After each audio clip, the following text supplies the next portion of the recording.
បងប្អូនហើយបងប្អូនយើងមានហឹមនិយាយវាខឹងខ្ញុំរឿងអី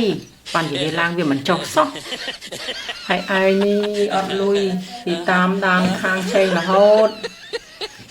អត់យល់ទេមានបងប្អូនដូចខ្ញុំអត់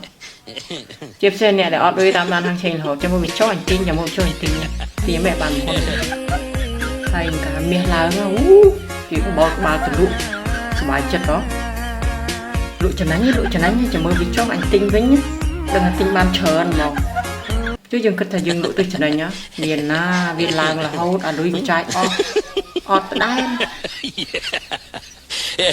អត់តាមវាចុះអត់ចុះអាលុយមកវាចាយអស់គេម៉ែឲ្យផងដល់កយ